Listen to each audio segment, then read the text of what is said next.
gases e de todas as matérias, inclusive aqueles ainda inapreensíveis por nossos instrumentos físicos ou mesmo psíquicos. Leon Denis, assimilando as teorias dos espíritos, explicitou que a matéria, tornada invisível, imponderável, se encontra sob formas cada vez mais sutis, que denominamos fluidos. À medida que se rarefaz, adquire novas propriedades e uma capacidade de radiação sempre crescente, toma-se uma das formas de energia. Com este conceito, remontando das consequências às causas, consorciava ele seu entendimento às teorias einsteinianas por surgirem, chamando o fluido de uma das formas de energia, assim sinalizando o avanço profundo e além moderno dos conceitos espíritas sobre o fluido. Na visão do espírito André Luiz, temos o fluido definido segundo alguns critérios mais extensivos. Assim, o fluido, desse ou daquela procedência, vem a ser um corpo cujas moléculas serem invariavelmente a mínima pressão, movendo-se entre si, quando retidas por um agente de contenção, ou separando-se, quando entregues a si mesmas. Mas no plano espiritual, continua ele traço. O homem desencarnado vai lidar, mais diretamente, com um fluido vivo e multiforme, estuante e inestancável, absorvido pela mente humana, em processo vitalista semelhante à respiração, pelo qual a criatura assimila a força emanente do Criador, esparsa em todo o cosmo, transubstanciando-a, sob a própria responsabilidade, para influenciar na criação, a partir de si mesma. Esse fluido é seu próprio pensamento contínuo, gerando potenciais energéticos. Partindo-se dessas colocações, fica fácil perceber que o fluido merece uma análise não só profunda como, inclusive, que leve em consideração o plano de observação.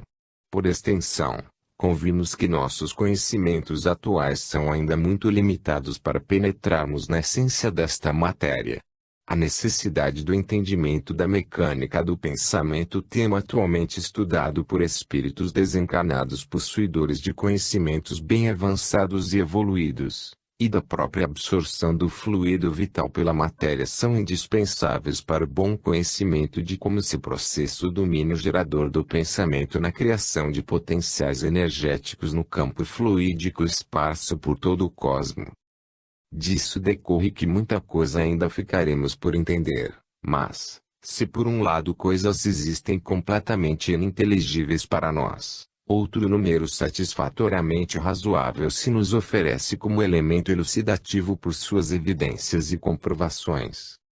No que tange ao nosso entendimento dos conceitos eminentemente espíritas em face dos conceitos acadêmicos, observamos que parte de nossas atuais dificuldades se devem às atribuições dadas aos fluidos, tal como foi expandido e apreendido pela codificação, sem considerar, por desconhecer, as teorias da física moderna, a qual criou termos novos para definir teorias e hipóteses novas. Sem falar no próprio advento da parapsicologia, da psicotrônica e da psicobiofísica que, por seus parapsicólogos e pesquisadores, abriram campo no seio acadêmico às pesquisas mais aprofundadas sobre tal elemento.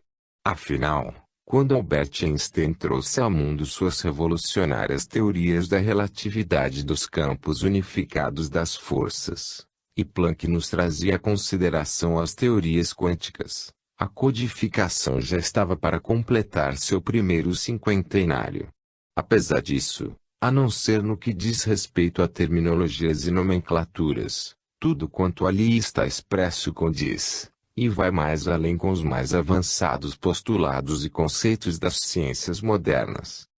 Por isso, concordamos que o termo fluido, em sua acepção normal, já não traduz exatamente o que ele representa no texto da codificação.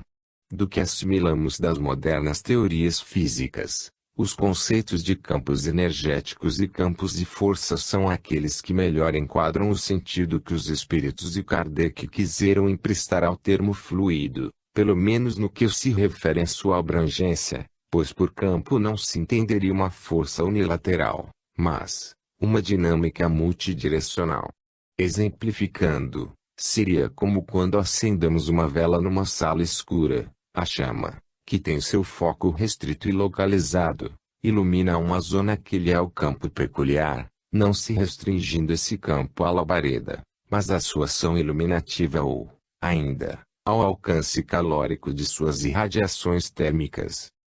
Nosso confrade Mauro Quintela escreveu interessante artigo onde expressa idêntico pensamento, modernamente, com base nas teorias quânticas e relativistas, que, como dissemos acima, eram desconhecidas ao tempo de Kardec. A ideia de uma substância a permear o espaço está voltando a ser reconsiderada. Se for apressado dizermos que essas novas ideias correspondem inteiramente ao conceito espírita, pelo menos temos certeza de que alguma relação guardam entre si, dada a semelhança entre elas e o postulado kardeciano parêntese nosso. O conceito de campo, todavia, também não será perfeito se não buscarmos fazer uma distinção entre causa e efeito, como, no exemplo da vela, entre a labareda, fonte, causa, e a luminosidade ou calor, campo, efeito. Sem isso, conforme nos sugere André Luiz, a proposição de Einstein não resolve o problema, porque a indagação quanto à matéria de base para o campo continua desafiando o raciocínio, motivo pelo qual, escrevendo da esfera extrafísica, definiremos o meio sutil em que o universo se equilibra como sendo fluido cósmico ou hálito divino, a força para nós inabordável que sustenta a criação. É uma colocação muito pertinente, pois ela pinça uma situação característica de fonte onde temos uma marcante conceituação de campo, ou vice-versa. Pelo exposto, percebemos que para tratar da causa, do fluido universal, a elementaridade, a fonte da qual a matéria se origina, o conceito de campo se torna insuficiente e ineficiente, mas, para atendermos aos fluidos de uma forma geral, consequência portanto, onde se incluem os fluidos cósmico e vital, campo é a teoria mais apropriada. 1.1 O fluido universal. Kardec perguntou se há dois elementos gerais no universo, matéria e espírito, ao que os espíritos responderam, sim e acima de tudo Deus, o Criador, o Pai de todas as coisas. Deus, espírito e matéria constituem o princípio de tudo que existe, a trindade universal. Mas, ao elemento material se tem que juntar o fluido universal, que desempenha o papel de intermediário entre o espírito e a matéria propriamente dita, por demais grosseira para que o espírito possa exercer ação sobre ela.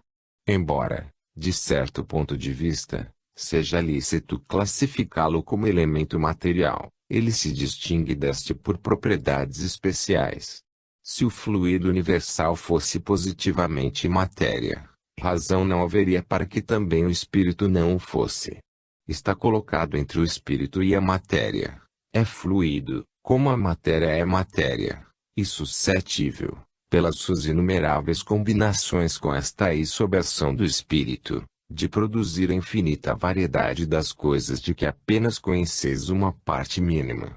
Esse fluido universal, ou primitivo, ou elementar, sendo agente de que o espírito se utiliza, é princípio sem o qual a matéria estaria em perpétuo estado de divisão e nunca adquiriria as qualidades que a gravidade lhe dá. E perguntou mais, esse fluido será o que designamos pelo nome de eletricidade? Dissemos que ele é suscetível de inúmeras combinações. O que chamais fluido elétrico, fluido magnético, são modificações do fluido universal, que não é, propriamente falando, senão matéria mais perfeita, mais sutil e que se pode considerar independente. Encontramos aí o fluido universal projetado como se os conceitos de campo lhe fossem suficientes.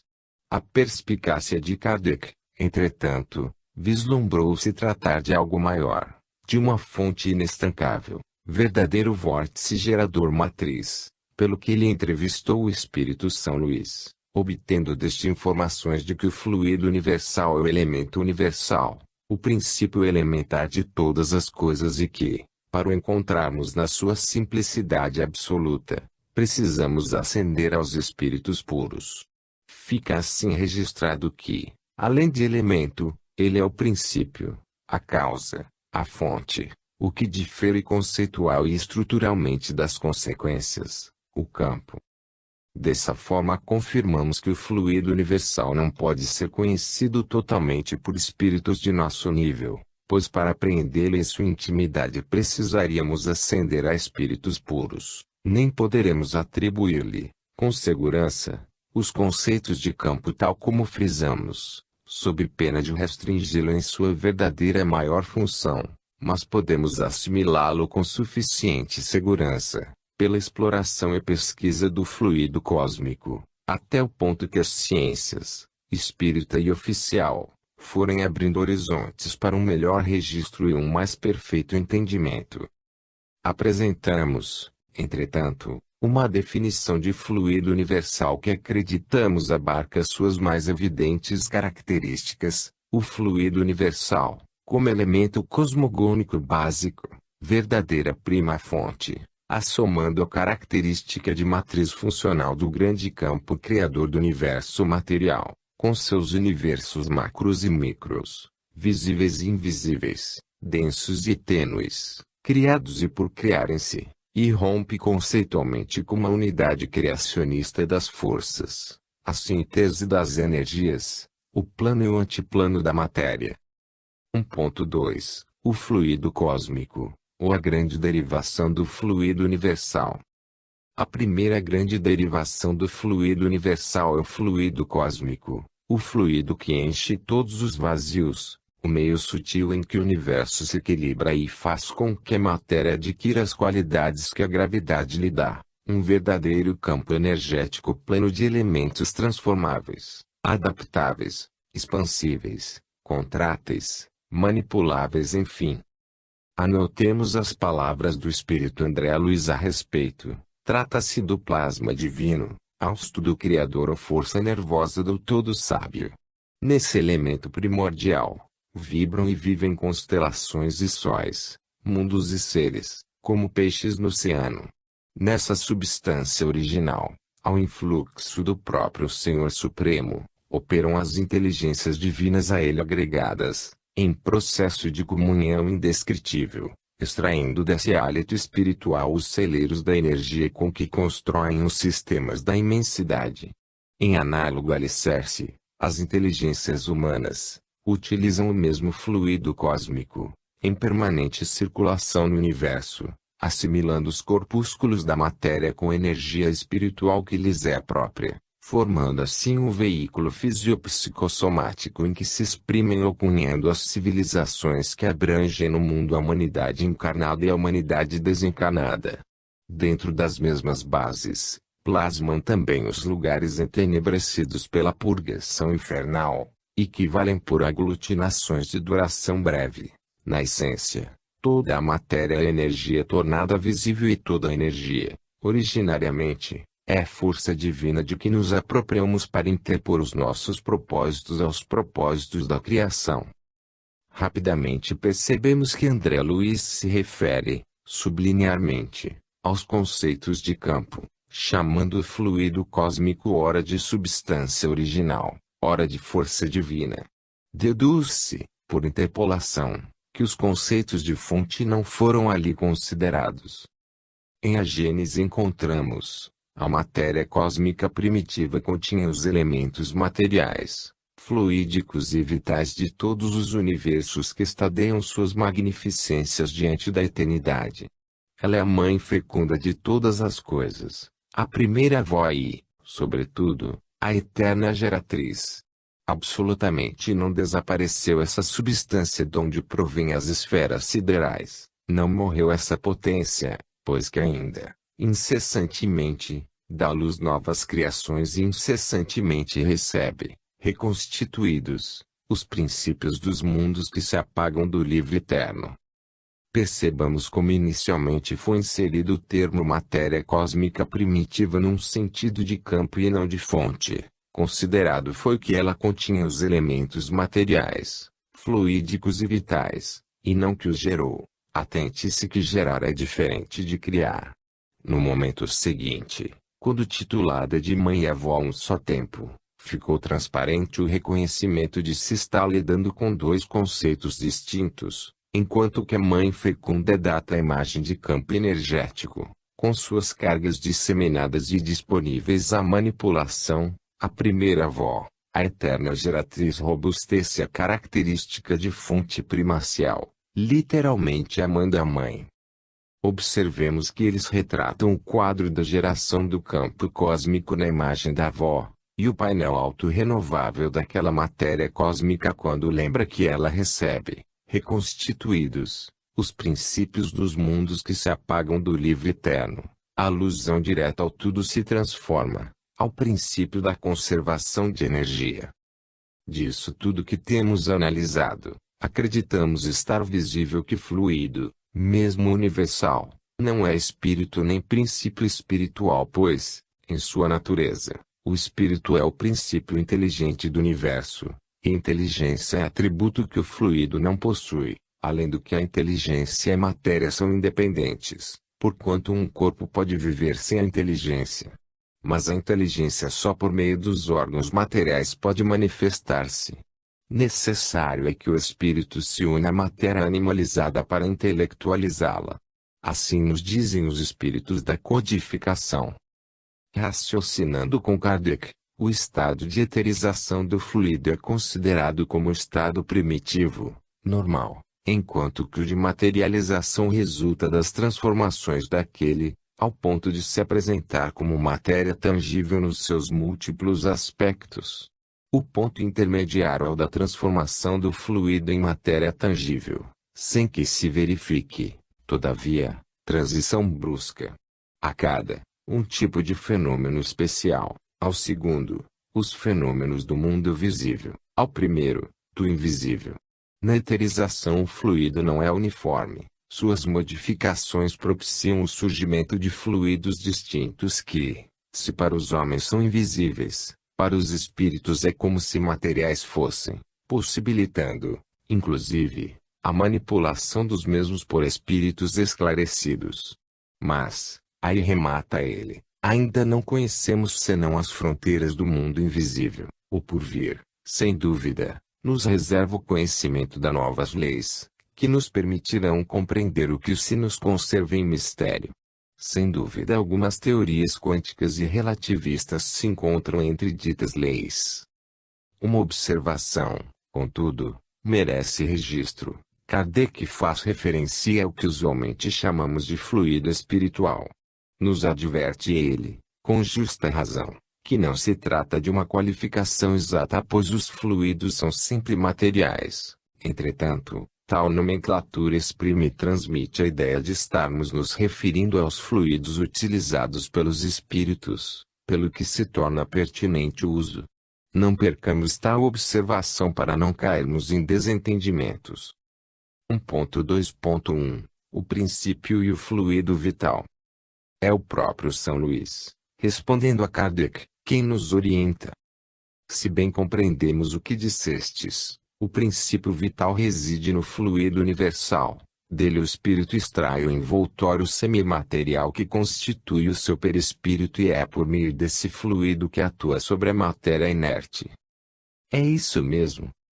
Sim, isto é, ele anima a matéria por uma espécie de vida fictícia, a matéria se anima pela vida animal.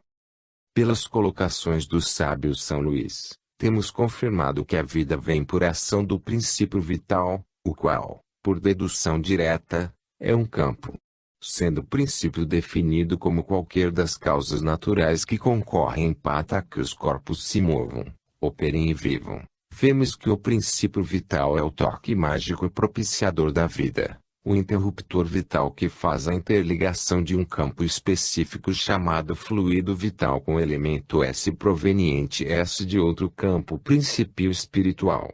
Isto é interessante seja notado pois podemos ter, como temos, fluidos vitais dispersos, latentes, acumulados mesmo, nos grandes campos do fluido cósmico, sem que ali se dê a vida propriamente dita. é que aí ainda estaria faltando a combinação ou interação desses dois campos entre si, a qual só se dá ante a propiciatura ativa do princípio vital. Eis Allan Kardec em A Gênese a respeito. Há na matéria orgânica um princípio especial, inapreensível e que ainda não pode ser definido, o princípio vital. Ativo no ser vivente, esse princípio se acha extinto no ser morto. E mais adiante ele afirma: tal princípio é, um estado especial, uma das modificações do fluido cósmico, pela qual este se torne princípio de vida. A vida, portanto, como efeito decorrente de um agente, princípio vital, sobre a matéria, fluido cósmico, tem, por sustentação, a matéria e o princípio vital em estado de interação ativa, de forma contínua, decorrente da mesma fonte original, pois reside no fluido magnético animal, que, por sua vez, não é outro senão o fluido vital, tem, contudo, a condição peculiar de veicular o contato com o princípio espiritual. Assim estabelecidos, tomemos o Espírito Emmanuel quando nos diz que a força denominada princípio vital é a essência fundamental que regula a existência das células vivas, e no qual elas se banham constantemente, encontrando assim a sua necessária nutrição, força que se encontra esparsa por todos os escaninhos do universo orgânico, combinada às substâncias minerais, azotadas e ternárias, operando os atos nutritivos de todas as moléculas. O princípio vital é o agente entre o corpo espiritual, fonte da energia e da vontade, e a matéria passiva, inerente às faculdades superiores do espírito, que o adapta segundo as forças cósmicas que constituem as leis físicas de cada plano de existência, proporcionando essa adaptação às suas necessidades intrínsecas. Acompanhemos agora a resposta dos espíritos dada à seguinte questão: que é feito da matéria e do princípio vital dos seres orgânicos, quando estes morrem? A matéria inerte se decompõe e vai formar novos organismos. O princípio vital volta à massa de onde saiu. Interessante resposta. Enquanto a matéria bruta se recomporá através de outros organismos, o princípio vital, matéria sutil, retornará à sua massa original, fluido cósmico. O fluido vital, quando o organismo vive, está ativado pelo princípio vital que dá àquele e a todas as suas partes uma atividade que as põe em comunicação entre si, nos casos de certas lesões, e normaliza as funções momentaneamente perturbadas. Mas, quando os elementos essenciais ao funcionamento dos órgãos estão destruídos, ou muito profundamente alterados, o fluido vital se torna impotente para lhes transmitir o movimento da vida, e o ser morre. A quantidade de fluido vital não é absoluta em todos os seres orgânicos. Alguns há, que se acham, por assim dizer, saturados desse fluido, enquanto outros o possuem em quantidade apenas suficiente. A quantidade de fluido vital se esgota. Pode tornar-se insuficiente para a conservação da vida, se não for renovada pela absorção e assimilação das substâncias que o contêm. O fluido vital se transmite de um indivíduo a outro. Por força do que vimos dizendo, falar de princípio vital requer abordemos um outro princípio, o espiritual, a fim de que não façamos confusão entre as duas coisas. Para elucidar com segurança, busquemos a codificação. 5. São a mesma coisa o princípio espiritual e o princípio vital. Ora, desde que a matéria tem uma vitalidade independente do espírito e que o espírito tem uma vitalidade independente da matéria, essa dupla vitalidade repousa em dois princípios diferentes. 6. Terá o princípio espiritual sua fonte de origem no elemento cósmico universal? Se fosse assim, o princípio espiritual sofreria as vicissitudes da matéria, extinguir-se-ia pela desagregação, como princípio vital. 7. Admitindo-se o ser espiritual e não podendo ele proceder da matéria, qual a sua origem? Aqui, falecem absolutamente os meios de investigação, como para tudo o que diz respeito à origem das coisas. Com essas seguras respostas, os espíritos nos informam que ainda não chegamos ao nec plus ultra, ao nada mais além. Nos afirmam que muito haverá a ser desvendado, investigado, descoberto, trabalhado. Norteiam nosso entendimento sob vários aspectos, inclusive dando-nos uma pista que nos favorece entendamos por que os materialistas se sentem com razão quando atribuem à vida uma função meramente maquinal, material, mas não remontam à Gênese. Partindo daquelas explicações, onde o princípio vital tem um significado ímpar perante a vida, mesmo sendo fruto do fluido cósmico e não do princípio espiritual, fica fácil entendermos a vida. Não poderíamos esperar que o espírito agisse independente da matéria, quando ele nela se encontra encarnado.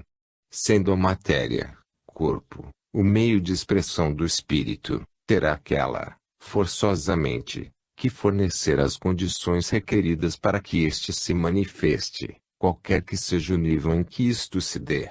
Daí, inclusive, vermos tão profundas e estreitas ligações das potencialidades orgânicas com as manifestações do espírito.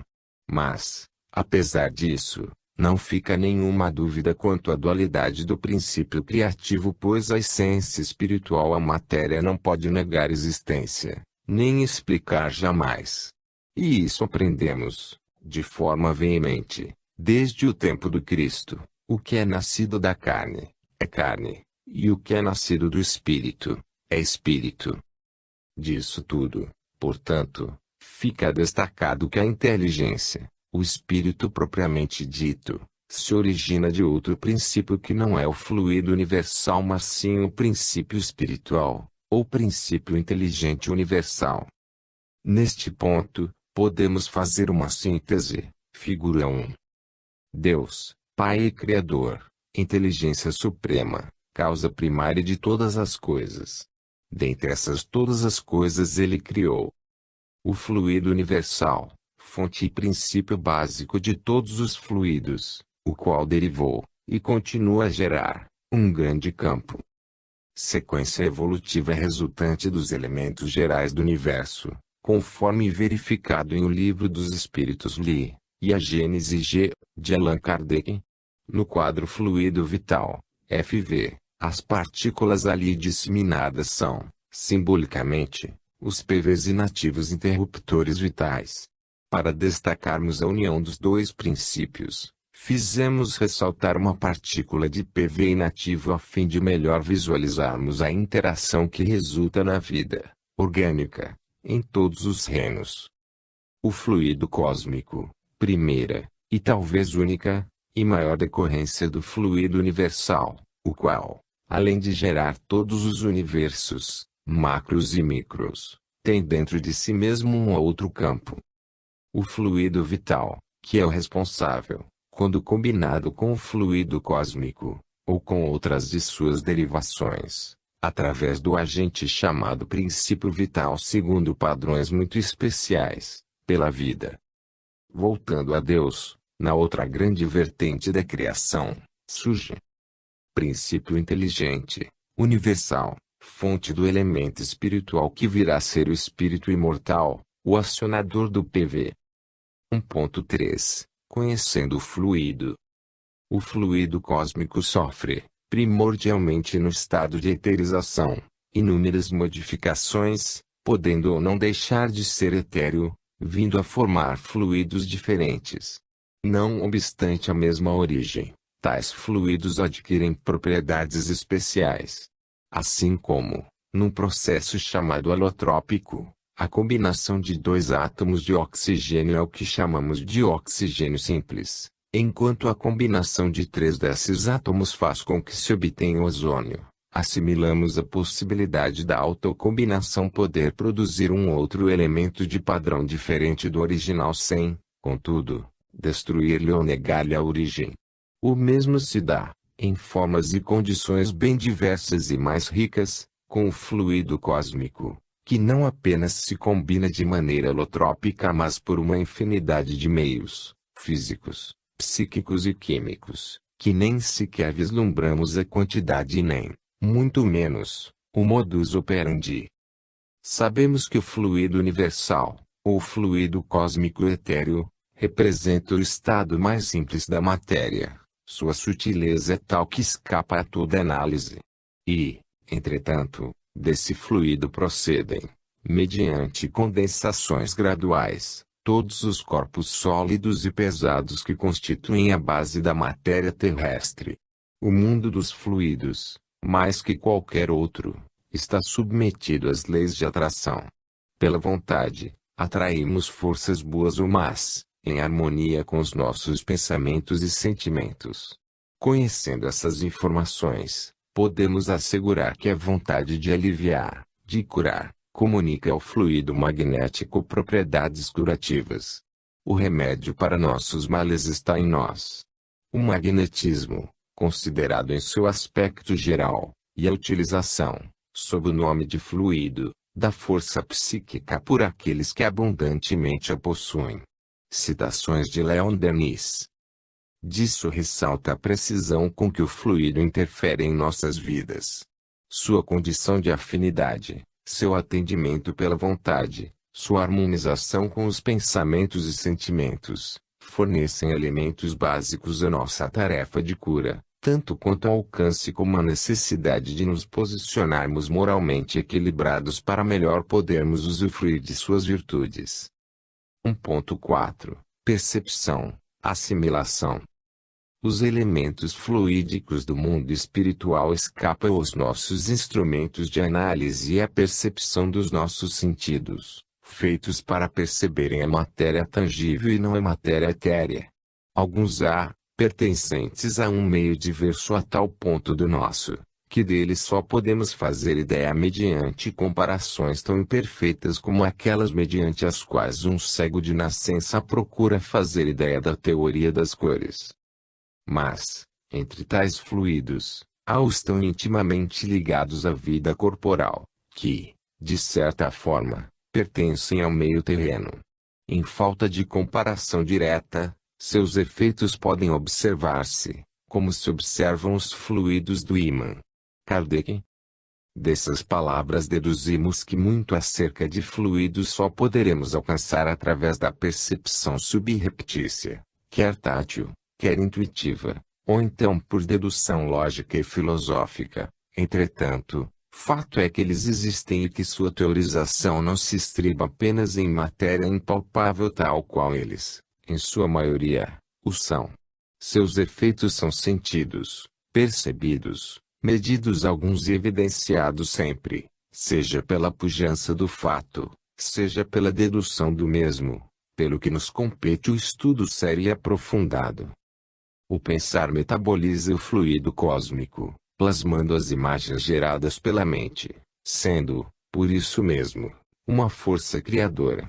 O fluido vital não é mero produto mental, pois, se assim o fosse, as plantas e os animais não o possuiriam, posto que, não pensam.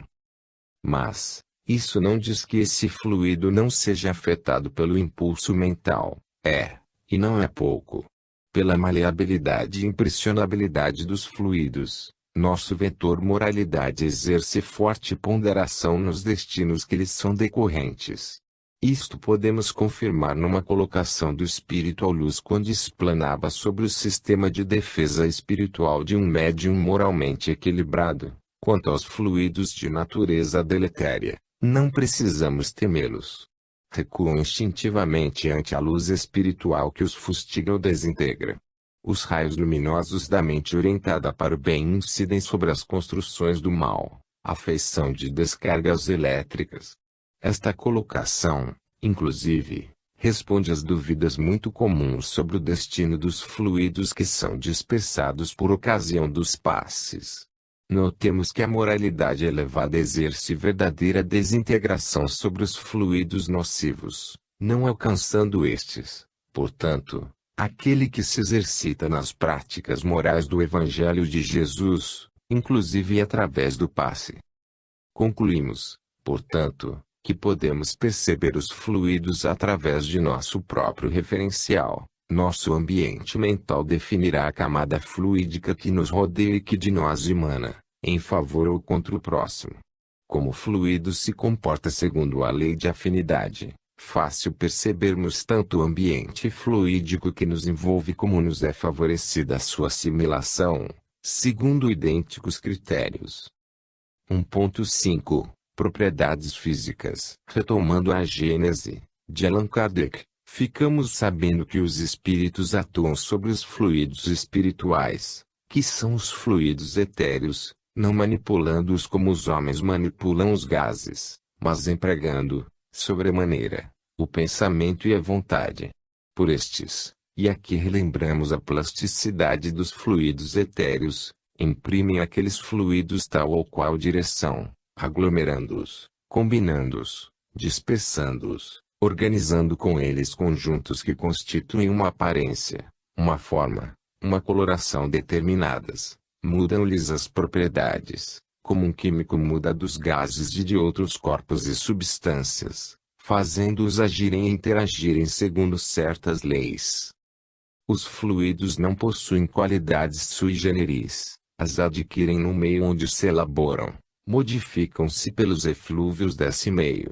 Portanto, dizendo-se que tal fluido é bom ou mau, nos referimos ao produto final e não à sua generalidade. O fluido cósmico é puro e suas derivações são produto das manipulações, em níveis e padrões variados ao infinito. Os fluidos derivados são mais ou menos úteis, para tais ou quais casos, sendo excelentes para certos usos e sofríveis para outros. O uso e a assimilação que se tenha dos fluidos é que também podem repercutir. Podemos ter um fluido fino, bastante rarefeito, proveniente de uma fonte elevada, mas que, para determinado tratamento, seria preferível um fluido mais material, mais denso, pelo que aquele se tornaria menos eficiente que este. De outra forma, seríamos levados a crer que os fluidos teriam personalidades próprias. Não as têm, são fluidos, são matéria. Suas qualidades são produtos das manipulações mentais, psíquicas, espirituais, ainda que com profundas repercussões físicas. Do ponto de vista moral, os fluidos trarão impressos em si mesmos, pelas vibrações especiais que se lhes agregam, o cunho dos sentimentos de ódio, inveja, e ciúme, orgulho, egoísmo, violência, hipocrisia, bondade, benevolência, amor, caridade, humildade, doçura, afeto e carinho, com que venham a ser laborados. No caso do fluido magnético, conforme nos assevera Michaelis, sabemos que ele, por si só, não apresenta nenhuma propriedade terapêutica, mas age principalmente como elemento de equilíbrio. De sorte que o desequilíbrio dos fluidos magnéticos que envolvem todos os órgãos do corpo humano acarreta desordem nas funções desses órgãos e, daí, a caracterização do que chamamos doença. Todas as vezes, portanto, que se rompe o equilíbrio, quer por excessiva condensação ou concentração, quer por excessiva dispersão de fluidos, cumpre restabelecê-lo e, daí, a cura. Com esta colocação Michaelis desmistifica o fluido, mesmo o magnético. Sua propriedade básica no fenômeno das curas é do restabelecimento do equilíbrio fluídico, através da mudança fluídica que está a gerar o fator doença. 1.6 Os fluidos no magnetismo. Vamos, sucintamente, registrar as observações feitas por Michaelis, a partir de diversos magnetizadores, Deleuze, Albin Gabriel, Dupotet e Ed. Berthollet, entre outros, e que importam ao magnetismo. Para não nos estendermos demasiadamente, aditaremos alguns breves comentários, colocando-os entre parênteses. Um ponto fluido magnético, que se nos escapa continuamente, forma em torno do nosso corpo uma atmosfera. Não sendo impulsionado pela nossa vontade, não age sensivelmente sobre os indivíduos que nos cercam. Observemos como a vontade tem um valor preponderante nas chamadas fluidificações ou influências fluídicas. Por outro lado, como toda regra tem exceção, diz a regra traço, casos em que pela excessiva sensibilidade alguém pode sentir e registrar as emanações fluídicas de uma outra pessoa, sem que seja necessariamente acionado o dispositivo da vontade do emissor, são os sensitivos em ação. 2. O fluido penetra todos os corpos animados e inanimados. 3. O fluido possui um odor, que varia segundo o estado de saúde física do indivíduo, dos seus dotes morais e espirituais, e do seu grau de evolução e pureza. O odor e a coloração do fluido estão na razão direta do estado de evolução da alma ou do espírito. Portanto, nada de se pensar que apenas as condições físicas interessam a economia fluídica do indivíduo. 4. O fluido é visto pelos sonâmbulos como um vapor luminoso, mais ou menos brilhante, regra geral mas não única. Os meios onde superabundam os maus espíritos são, pois, impregnados do maus fluidos. 5. O fluido magnético não é o fluido elétrico. 6. O fluido se propaga a grandes distâncias, o que depende, entretanto, da qualidade da força do magnetizador, e igualmente da maior ou menor sensibilidade magnética do paciente. Por força do magnetizador entenda-se força fluídica e não física. 7. O fluido está também sujeito às leis de atração, repulsão e afinidade. Isto explica muitos problemas verificados nas aplicações de passes e nas fluidoterapias em geral. 8. Precisamente porque o fluido varia de indivíduo a indivíduo, é de notar-se que certos magnetizadores têm mais facilidade em curar determinadas moléstias do que outras. Convém não esquecer que, além do fluido propriamente humano, outros fluidos, dotados de diferentes propriedades, que ainda não conhecemos, poderão intervir na ação magnética. Parece que os magnetizadores queriam falar na ação dos espíritos. Constatamos que certos médiuns não têm grande força ou impulsão magnética de per si, mas passam a produzir com fartura quando submetidos à assistência espiritual evocada e consentida, confirmando como a ação da parte dos espíritos não só é de grande proveito, mas, diríamos, indispensável. 9.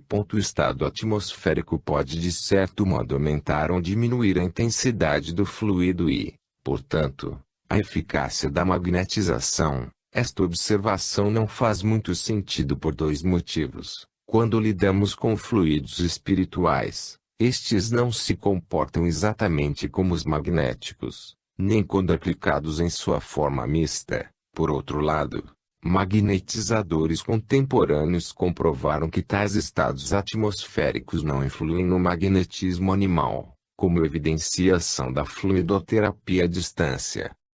10. A quantidade de fluido não é igual em todos os seres orgânicos, variando segundo as espécies, e não é constante, quer em cada indivíduo, quer nos indivíduos de uma espécie. 11. São extremamente variados os efeitos da ação fluídica sobre os doentes, de acordo com as circunstâncias.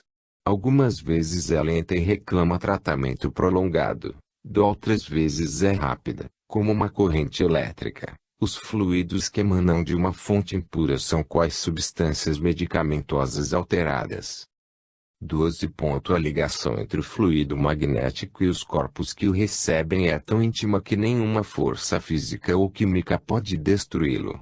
Os reativos químicos e o fogo nenhum efeito têm sobre ele, mas o efeito da moralidade ou da falta delas são incontestáveis.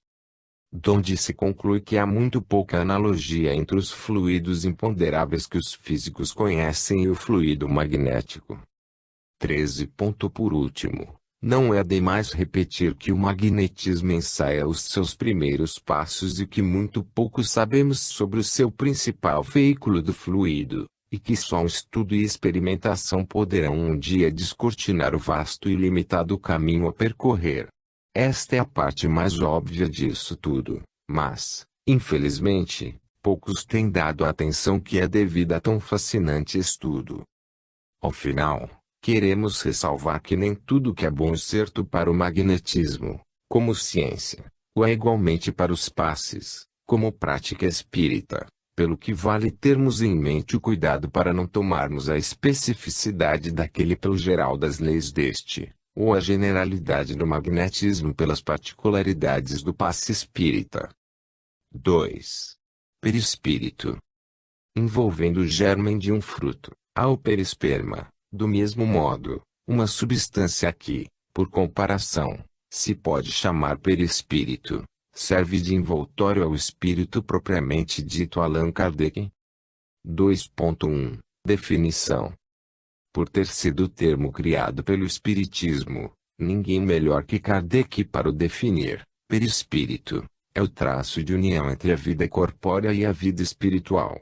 É por seu intercâmbio que o espírito encarnado se acha em relação contínua com os desencarnados. É, em suma, por seu intermédio, que se operam no homem fenômenos especiais, cuja causa fundamental não se encontra na matéria tangível e que, por essa razão, parecem sobrenaturais.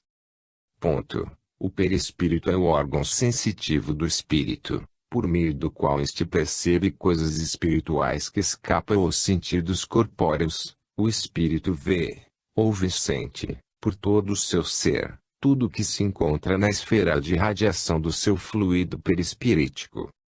Deslindando as palavras de Kardec, Leon Denis nos diz que o perispírito é, pois, um organismo fluídico, é a forma pré-existente e sobrevivente do ser humano, sobre a qual se modela o envoltório carnal, como uma veste dupla, invisível, constituída de matéria quintessenciada. Modernamente já existe uma busca de adaptação de termos para aplicar os conceitos espíritas de perispírito aos conhecimentos da ciência, ou vice-versa, mas, como ocorreu quando estudávamos fluidos, ainda que a necessidade se faça sentido e mesmo reconhecendo que precisamos conhecer os porquês atuais que envolvem a questão, não carece modifiquemos nossa nomenclatura, pois ela define para nós, com largueza, tudo aquilo que a Academia Parapsicológica chama de corpo bioplásmico escola russa, ou modelo organizador biológico escola brasileira, mesmo porque o corpo espiritual, como convencionou chamá-lo André Luiz, é um corpo maior que esses dois, os quais estão, diríamos, contidos nele. Este, inclusive, é o raciocínio que inferimos das palavras do eminente doutor Hernani Guimarães Andrade: o corpo bioplásmico dos soviéticos é o constituinte fronteiriço, material, fisiológico, capaz de sofrer a ação dos campos eletrodinâmicos do corpo espiritual. Perispírito e corpo bioplásmico são, portanto, duas entidades distintas, embora conjugadas no processo biológico enquanto dura a vida orgânica. Afinal, sem querermos aqui debater tais pesquisas e reconhecendo a seriedade com que elas se revestem e os frutos já razoavelmente amadurecidos que nos têm dado, a terminologia kardeciana nos soa mais agradável, mais familiar e mais abrangente. 2.2 O que é? 135. Há no homem alguma outra coisa além da alma e do corpo? Há o laço que liga a alma ao corpo. Há, de que natureza é esse laço? Semimaterial, isto é, de natureza intermédia entre o espírito e o corpo. É preciso que seja assim para que os dois se possam comunicar um com o outro. Por meio desse laço é que o espírito atua sobre a matéria reciprocamente. Esse laço a que os espíritos se reportam é o perispírito. Ele, também chamado por Kardec de corpo fluídico dos espíritos, é um dos mais importantes produtos do fluido cósmico. É uma condensação desse fluido em torno de um foco de inteligência ou alma. E continua. Já vimos que também o corpo carnal tem seu princípio de origem nesse mesmo fluido condensado e transformado em matéria tangível. No perispírito, a transformação molecular se opera diferentemente, porquanto o fluido conserva sua imponderabilidade e suas características etéreas. No dizer de Jorge André, ele é um corpo sutil, extremamente poroso e plástico, mas, na síntese de Leon Denis, descobrimos mais informações, não é imutável, depura-se e enobrece-se com a alma, segue através das suas inumeráveis encarnações, com ela sob os degraus da escada hierárquica, torna-se cada vez mais diáfano e brilhante para, em algum dia, resplandecer com essa luz radiante de que falam as Bíblias antigas e os testemunhos da história. Tendo bebido parte de seus conhecimentos na mesma fonte, Gabriel Bellani assim se expressa: alma e perispírito formam um todo indivisível, constituindo, no conjunto, as partes ativa e passiva, as duas faces do princípio pensante. O invólucro é a parte material, aqui tem por função reter todos os estados de consciência, de sensibilidade ou de vontade, é o reservatório de todos os conhecimentos, e, como nada se perde na natureza, sendo o invólucro indestrutível, a alma tem memória integral quando se encontra no espaço. O perispírito é a ideia diretora, o plano imponderável da estrutura orgânica. É ele que armazena, registra, conserva todas as percepções, todas as volições e ideias da alma.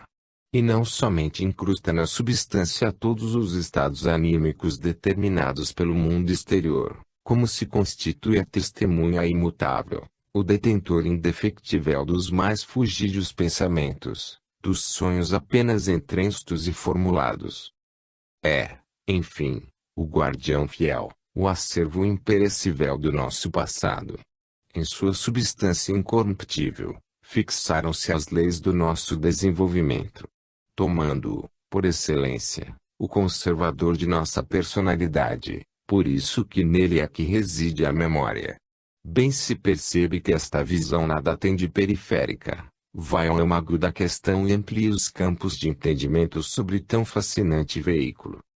Uma ressalva, contudo, merece ser considerada. Existe uma linha de raciocínio que trata o perispírito como um campo restrito, uma unidade sem qualquer outra atribuição que não a de apenas e tão só ligar, literalmente, o espírito ao corpo. Quem aprofunde seus estudos em Kardec, todavia, verá que sua síntese perfeita não se contrapõe a uma visão mais ampla do perispírito. Buscando uma analogia, é vulgar-se afirmar que no cérebro estão arquivadas as informações conscientes e inconscientes do homem. Com isso expressamos uma meia-verdade que, a nível de estudos e pesquisas científicas, é satisfatoriamente comprovada. Daí, entretanto, a se querer dizer que é o cérebro que pensa, vai uma larga distância. Bem se vê que quem assim se reporta está tratando do órgão em sua função intrínseca, pelo que se abstrai a evidência maior do ser pensante, o espírito. De outra forma, o perispírito, como o corpo, pertencem ao espírito, e não este àqueles. Por isso, mesmo sendo mais certo se afirmar categoricamente que o espírito é o único detentor de todas as potencialidades e arquivos de sua individualidade espiritual, não estamos necessariamente errados quando atribuímos ao perispírito e ao corpo capacidades e funções que, em essência, são da matriz, do germe, do espírito, pois que são viabilizadas pelas funções destes. É nesse sentido que entendemos e concordamos com as atribuições essencialmente espirituais designadas ao corpo espiritual.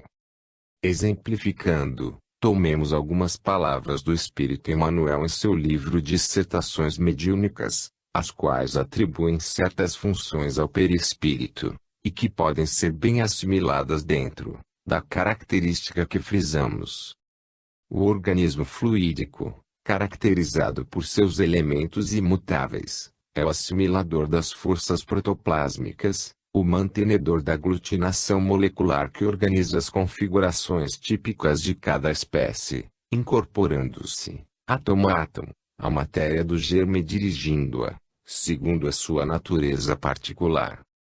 O corpo espiritual não retém somente a prerrogativa de constituir a fonte da misteriosa força plástica da vida, a qual opera a oxidação orgânica, é também ele a sede das faculdades, dos sentimentos, da inteligência e, sobretudo, o santuário da memória. em que o ser encontra os elementos comprobatórios da sua identidade, através de todas as mutações e transformações da matéria.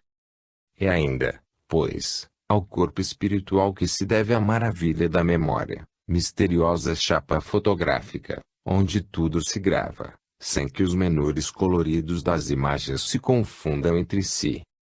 É, pois, o corpo espiritual a alma fisiológica, assimilando a matéria ao seu molde, à sua estrutura, a fim de materializar-se no mundo palpável. Fazendo rápidos comentários, vimos que 1. O perispírito é mutável, posto que é evolucionário e adaptável a cada orbe. Portanto, quando Emmanuel fala de seus elementos imutáveis, refere-se ele aos caracteres adquiridos pelo espírito ao longo de sua evolução, e estabilizados na forma fluídica para efeito de plasmagem do corpo psicofísico. 2. O perispírito provém do fluido cósmico, pelo que é material, por ser material, não pode produzir o pensamento, atributo do espírito. Pode, todavia, arquivá-lo, assim como uma fita magnética grava vozes, sons, imagens, dados, etc. Quando, portanto, Emmanuel lhe atribui capacidades de arquivos e sede, com certeza se refere às características do espírito se refletindo no perispírito, já que este é o veiculador das atividades e potencialidades daquele outro. Seria o perispírito uma espécie de videogravador do espírito. 3. Não há discordância entre o que Emmanuel e muitos outros dizem do perispírito, com o que registrou Kardec na codificação, quando Emmanuel se reporta ao corpo espiritual como a alma fisiológica do espírito, deixa claro seu entendimento funcional do perispírito. As palavras do assistente Calderaro, na importante obra No Mundo Maior, só fazem sentido se observarmos as particularidades do perispírito segundo uma ótica mais rica e pormenorizada. Esse organismo, constituído, embora, de elementos mais plásticos e sutis, ainda é de fluxo material de retenção da consciência. 2.2.1 Como tem sido conhecido e chamado. O espírito Joana de Ângeles nos apresenta um resumo histórico deste tema, de quem tomaremos nossas informações. Conhecido pelos estudiosos, desde a mais remota antiguidade, ha sido identificado numa gama de rica nomenclatura, conforme as funções que lhe foram atribuídas nos diversos períodos que duravam as investigações. Desde as apreciáveis lições do Vedanta quando apareceu como Manu, Maya e Kosa, era conhecido no budismo esotérico por Kamarupa, enquanto no hermetismo egípcio surgiu na qualidade de Ka, para avançar, na cabala hebraica, como manifestação de Roashi. Chineses, gregos e latinos tinham conhecimento da sua realidade, identificando-o seguramente. Pitágoras, mais afeiçoado aos estudos metafísicos, nominava o carne sutil da alma. E Aristóteles, na sua exegese do complexo humano, considerava o corpo sutil e etéreo. Os neoplatônicos, de Alexandria, dentre os quais Orígenes, o pai da doutrina dos princípios, identificavam como aura. Tertuliano, o gigante inspirado da apologética. Nele vai o corpo vital da alma, enquanto Proclo caracterizava como veículo da alma, definindo cada expressão os atributos de que o consideravam investido. Na cultura moderna, Paracelso, no século XVI, detectou sob a designação de corpo astral, refletindo as pesquisas realizadas no campo da química e no estudo paralelo da medicina com a filosofia, em que se notabilizou Leibniz, logo depois, substituindo os conceitos panteístas de Spinoza pela teoria dos átomos espirituais ou mônadas, surpreendeu-o, dando-lhe a denominação de corpo fluídico. Perfeitamente consentâneo aos últimos descobrimentos, nas experiências de detecção por efluvioscopia e efluviografia, denominado corpo bioplásmico, o apóstolo Paulo já o chamava corpo espiritual, conforme escreveu aos Coríntios. E Epístola 15:44, corpo corruptível. Logo depois, na mesma epístola, v. 53, o alma, na exortação aos companheiros da Tessalônica, e epístola 5:23, sobrevivente à morte. 2.2.2 Sua formação.